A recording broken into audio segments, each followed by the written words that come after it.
కాకపోయినా ఎంతో ప్రేమతో నన్ను మీరు ఆశీర్వదించి నన్ను గెలిపించినందుకు మరొకసారి నేను శిరస్సు వంచి నమస్కారం తెలియజేస్తా ఉన్నా. ఆ రోజు నేను రాలేకపోయినా అని తెల్లారి నా భార్యను తోలినా, మీ అందరినీ కలిసి దండం పెట్టి కలిసి రమ్మని తోలిచ్చిన. అయినా మీరెంతో ప్రేమగా ఆదరించారు.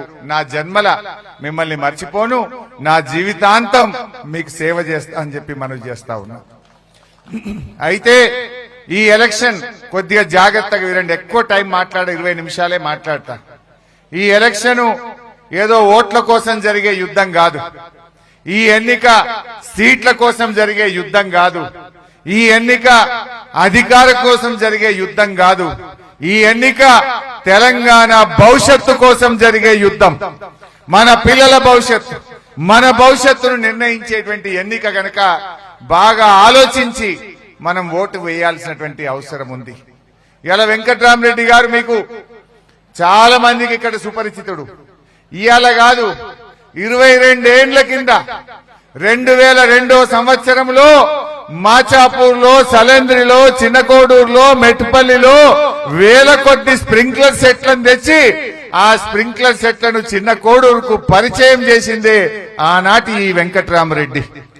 22 ఏండ్ల కింద మీకు స్ప్రింక్లర్ సెట్ అంటే తెలియదు. ఇప్పుడేమో స్ప్రింక్లర్ సెట్ లేని ఇల్లే లేదు. కానీ 22 ఏళ్ల కింద ఈ చిన్న కోడుకు స్ప్రింక్లర్ సెట్లు తెచ్చి మీకు నేర్పించి మీకు అందించింది వెంకట్రామరెడ్డి గారు 22 ఏళ్ల కింద. మరి మొన్నటిదాకా 5 ఏళ్లు మన కలెక్టర్ గా పనిచేసి మీ అందరికీ సేవ చేసి సిద్దిపేట జిల్లాను దేశంలో నంబర్ 1 గా తీర్చిదిద్దింది వెంకట్రామరెడ్డి గారు. ఇవాళ ఒక కలెక్టరే మనకు ఎంపీ అభ్యర్థి అయింది.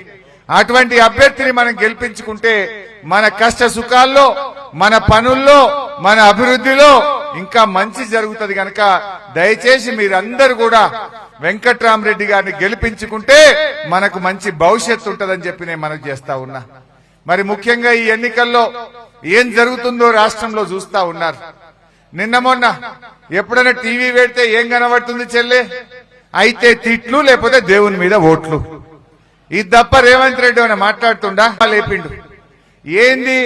పోయిన అసెంబ్లీ ఎన్నికల్లో ఈ కాంగ్రెస్ వాళ్ళు 6 గ్యారంటీలు అమలు చేస్తామని బాండ్ పేపర్ల మీద రాసిచ్చారు. బాండ్ పేపర్ల మీద రాసిచ్చి 100 రోజుల్లో ఇవన్నీ చేస్తాము అని నమ్మించిండ్రు. చేతులల్లో పట్టుకున్నారు, కాళ్ళల్లో మొక్కిర్రు.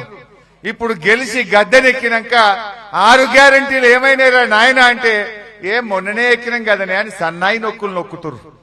అప్పుడేమో మొదటి సంతకం 2 లక్షల రుణమాఫీ అన్నారు. 6 గ్యారంటీల మీదనే మొదటి సంతకం అన్నారు. 100 రోజుల్లో ఇచ్చి తీర్థమన్నారు. ఇప్పుడు 100/150 రోజులైంది. 5 నెలలకు వచ్చింది. ఏమైనా నీ 6 గ్యారంటీలను అడిగితే కొత్త నాటకం మొదలు పెట్టిండు.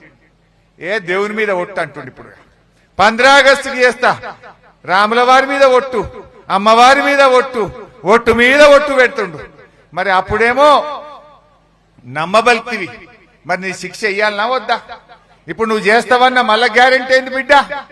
నువ్వు ఆ రోజు ఎన్ని మాటలు చెప్పిండో ఒక్కసారి నేను మీకు టీవీలో చూపిస్తా. ఇప్పుడు ఆనాడు 2 లక్షల రుణమాఫీ గురించి డిసెంబర్ 9వ తారీఖు నాడు నేను కుర్చీలో కూర్చోగానే రుణం మాఫీ చేస్తా అన్నాడు.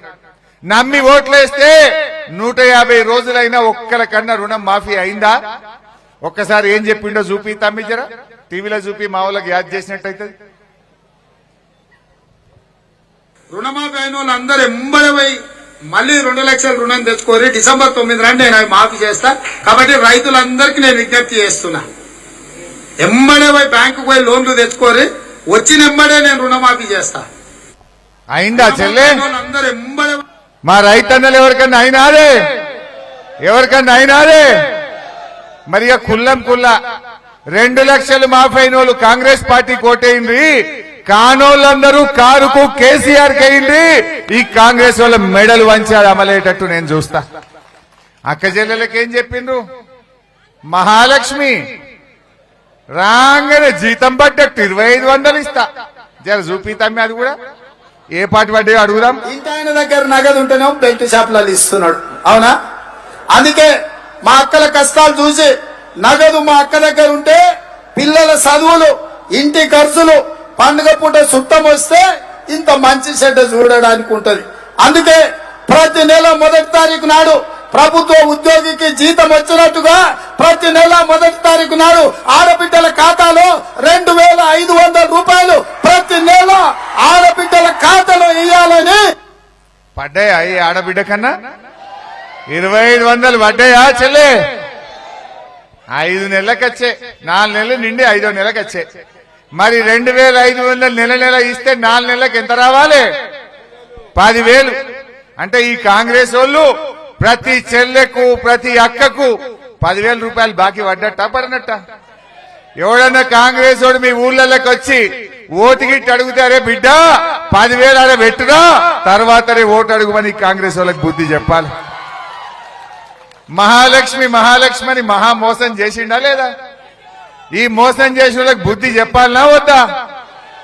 అట్లనే మా అవ్వ తాతలు కేసీఆర్ ఉండగా ముసలోళ్లకు 200 ఉంటే 2,000 చేసిండు. మాట అంటే మాట మీద 2,000 చేసిండా లేదా? బీడీలు చేసే అక్క చెల్లెలు గాని, అవ్వ తాతలు గాని, ఒంటరి మహిళలు గాని అందరికి 2,000 అంటే బరాబర్ కేసీఆర్ 2,000 ఇచ్చిండు. ఈయన ఏమన్నాడు? ఏగా నేను 4,000 ఇస్తా, నేను 4,000 ఇస్తాను ఊరిచ్చిండు. ఇచ్చిండా? ఒకసారి చూడుండా ఏమన్నాడు గట్ చూడు. పెన్షన్ ఎంత వస్తుంది? 2,000 వస్తుంది కదా. వచ్చే నెల నీకు 4,000 నీ ఖాతాలో పడతాయి. వచ్చే నెల డిసెంబర్ 9 నాడు పెద్దమ్మ 2,000 కాదు, ఇందిరమ్మ రాజ్యం వచ్చి నీకు 4,000 రూపాయలు పెన్షన్ వస్తాయి. ఎవరిని అడుక్కునే పని లేదు. ఇంతకుముందే సీన్ చెప్పి నీ మనోడు వచ్చి నీ కాళ్ళు ఎత్తుతాడు, పెట్రోల్ కు 500 వెయ్యో ఇయ్యమని. మనమడు కాళ్ళు నచ్చి నీ కాళ్ళు ఎత్తే నీ మనోడు వచ్చి నీ కాళ్ళు ఎత్తుతాడు. ఎందుకంటే ఆయన పెట్రోల్ బండి ఇంత పెట్రోల్. మనమడి కాళ్ళు వస్తుందా? 4,000 పడ్డాయా? మరి అబద్ధాలు చెప్పి ఏం చెప్పి డిసెంబర్ 9కే డిసెంబర్ పోయి జనవరి వచ్చే, జనవరి పోయి ఫిబ్రవరి వచ్చే, ఫిబ్రవరి పోయి మార్చి వచ్చే, మార్చి పోయి ఏప్రిల్ వచ్చే, రేపెల్లుండి అయితే మే వస్తుంది. ఇవాళ మే 1వ తారీఖు కూడా వచ్చే, 5 నెలలకు వచ్చే. ఈ పుణ్యాత్ముడు ఏం చెప్పిండు? 4,000 ఉరిచ్చి చెప్పిండు. ఇంకా మనమడొచ్చి కాళ్ళు ఒత్తుతాడు. మరి ఆడపోయినాయి 4,000 దేవుడెరుగు. మధ్యలో జనవరి నెలలో ఇచ్చే 2,000 కూడా ఎగ్గొట్టిండు. ఒక నెల పెన్షన్ పోయిందా లేదా? మధ్యలో ఈ జనవరిలో ఒక నెల ఎగ్గొట్టిండు, ఒక నెల ఇయ్యనే లేదు. వెనకటికేదో సామెత ఉండే, అన్న వస్త్రానికి పోతే ఉన్న వస్త్రం పోయిందట. ఈ పుణ్యాత్ముడు 4,000 ఇస్తాడేమో అంటే ఇచ్చే 2,000 కూడా ఒక నెల ఎగ్గొట్టిండు. కానీ మన కేసీఆర్ అవ్వ తాతలకు 10వ తారీఖు వరకు నెలకు 2,000 ఇచ్చిండు. వీళ్ళు వచ్చినాక ఏమైంది? ఇప్పుడు పాపం ముసలోళ్ళు ఎండల పోస్ట్ ఆఫీస్ కు నడుచుకుంటూ పోయి పింఛన్ పడ్డదా బిడ్డ అంటే ఏమంటారు? పల్లె పో అని వాళ్ళు అంటారు. తిరగంగా ఎప్పుడో 30 తారీఖు ఇస్తుండ ఇచ్చే 2,000 కూడా. ఆ 4,000 పోయినాయి, ఇచ్చే 2,000 కూడా ఇవ్వకుండా మోసం చేస్తున్నాడు రేవంత్ రెడ్డి. మరి అదే విధంగా తులం బంగారం మా అక్క చెల్లెలకు ఏం చెప్పిండు? కేసీఆర్ ఉండంగా ఆడవిళ్ళ పెళ్లి పెట్టుకుంటే 1,00,000 రూపాయలు ఇస్తా అంటే నేను ఎన్ని చెక్కులు ఇచ్చిన చెల్లె మీ అందరికి? ఇలా 12 మందికి నేను చెక్కులు ఇచ్చినా కడుపు నిండి అన్నం పెట్టి తోలే మీ అందరికి. ఇంటికి వస్తే చెక్కు చేతిలో పెట్టి అన్నం పెట్టి జాగ్రత్తగా మిమ్మల్ని ఇంటికి తోలినా. ఈ పుణ్యాత్ముడు ఏమన్నాడు? అక్క చెల్లెలంతా కేసీఆర్ దిక్కున్నాడని ఏమన్నా కానీ అబద్ధం ఆడిండు. ఓడదాటిదాకా ఓడమల్లప్ప, ఓడదాటినాక బోడమల్లప్ప. ఏమన్నా కానీ ఆపద మొక్కులు మొక్కిండు. ఇక నేను తులం బంగారం కూడా ఇస్తా అన్నాడు. కానీ ఈ కాంగ్రెస్ వాళ్ళు వచ్చిన గడి ఏందో గాని 50,000 ఉన్న తులం 75,000 రూపాయలు అయింది 4 నెలల్లో. 25,000 పెరిగింది. వీడు తులమిచ్చుడు ఏడిచిపెట్టి గాని ధర మాత్రం కొండనెక్కిచ్చిండు. చూద్దాం అది కూడా ఒకసారి జర చూపితామి. షాదీ ముబారక్ కళ్యాణ లక్ష్మిలో ఈ రోజు 1,00,000 రూపాయలే వస్తున్నాయి. ఈ నెల అయితే 1,00,000.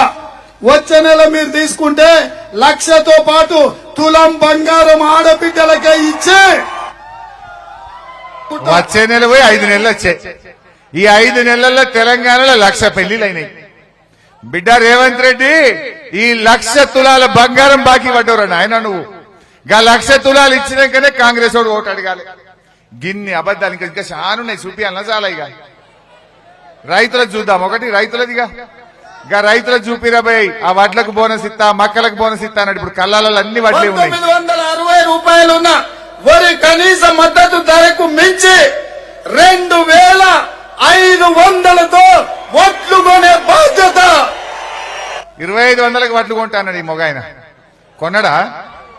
కొన్నరా చెల్లె యాన్న 2500కి వడ్లు కొంటున్నారా ఇవాళ 2200లకు కూడా కొంటలేరు అది కళ్ళాలల్లా 10 రోజులు ఆ వడ్లు పోసి వెనకట కేసీఆర్ ఉండగా తడిసిన వానబడ్డ 4 వద్దులలో వడ్లు లావట్యం బ్యాంకులలో 2 రోజులలో పైసలు వేసినాం మీ అకౌంట్లల్లో 17 రోజులైనా ఇవాళ కళ్ళాల పొన్న పాపం రైతులు కావలు కాస్తే కూడా వడ్లు కొనే దిక్కు లేదు ఈయననేమో 2500లకు కొంటా అని గొప్ప మాటలు చెప్పి ఇవాళ మోసం చేసింది కాదా ఈ కాంగ్రెస్ పార్టీ రైతు బంధు 15,000 ఇస్తా అన్నాడు పడ్డాయా జర చూపిరా బిడ్డ వ్యవసాయ పనులు మొదలయ్యే ముందల్లే సంవత్సరానికి ప్రతి రైతుకు ఎకరాకు 15,000 రూపాయలు రైతు భరోసా పథకం కింద ప్రతి రైతును ఆదుకునే బాధ్యత కాంగ్రెస్ పార్టీ తీసుకుంటే ఏమన్నాడు చెల్లె 15,000 ఇస్తా అన్నాడు మాట ఘోరం ఏంటంటే కరోనా కష్టకాలంలో ఆమ్దాన్ లేకపోతే కూడా కేసీఆర్ టైం మీద 10,000 రైతు బంద్ వేసిండు ఇలా 10,000 దిక్కులేదు 15,000 దిక్కులేదు ఆ 10,000 అన్న పురాగ పడ్డాయి అందరికీ ఓ 8 మందికి పడ్డాయి 8 మందికి ఎగ్గొట్టారు కల్లాలకు వడ్లొచ్చినాయి పెట్టుబడికి మాత్రం సాయం రాలేదు మరి గందుకే నేనేమన్నా ఈ ఎలక్షన్ ఓట్ల కోసమో సీట్ల కోసమో అధికారం కోసమో కాదు ఇది తెలంగాణ భవిష్యత్తు కోసం మళ్ళా ఈ కాంగ్రెస్ వాళ్ళని నమ్మినామనుకో వీళ్ళ అబద్దాలను ఆమోదించినట్టు కాదా గొర్రె కషాయాన్ని నమ్మినట్టు అవుతుందా కాదా అందువల్ల మనం జాగ్రత్త పడాలి ఈ కాంగ్రెస్ వాళ్ళకి సురుకు పెడితేనే రేపు మన 6 గ్యారెంటీలు అమలైతాయి గా తులం బంగారం వస్తుందని చెప్పి నేను మనవి చేస్తా ఉన్నా గా 4,000 పింఛన్ వచ్చినట్టు నేను అసెంబ్లీలో కొట్లాడతా గట్టిగా మీకోసం పోరాడతా మీకోసం అసెంబ్లీలో అందువల్ల మీరందరూ